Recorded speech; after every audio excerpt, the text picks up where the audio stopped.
Donc Pierre, merci de participer à ces minutes vidéo. L'étude de Poise sur l'acide obéticolique publiée en septembre concernait donc les résultats de ce traitement en association à la UDC chez les patients résistants. Tu as sélectionné 2 travaux qui nous en disent un peu plus sur des sous-populations.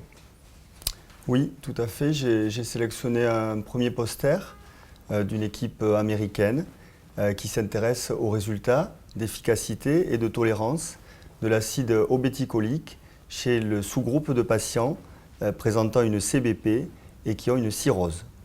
Alors effectivement, Bertrand, l'étude Poise parue il y a 2 mois est une étude de phase 3 qui avait déjà montré d'excellents résultats de cette molécule chez le patient tout venant, et il n'y avait pas eu d'études supplémentaires qui différenciaient des sous-groupes.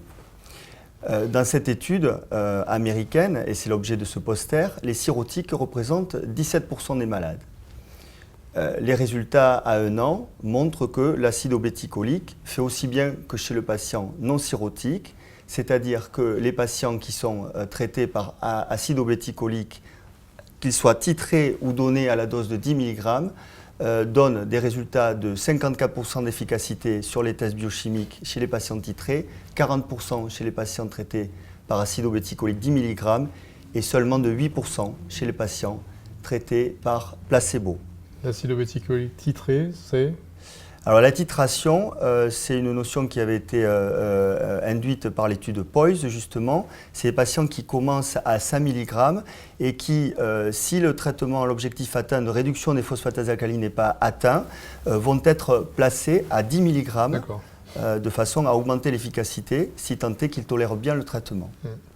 Alors ce même poster montre que le prurite, qui est l'effet principal de l'acide obéticolique et qui est un effet secondaire assez fréquent, n'est pas plus important dans la population cirrhotique. Il représente à peu près 25% des patients traités par acide obéticolique et qui sont titrés.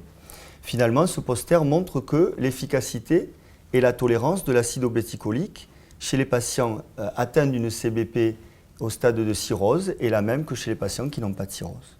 D'accord. Et d'autres sous-populations ont été étudiées dans ce travail? Alors effectivement, pas dans ce travail, mais dans un autre poster.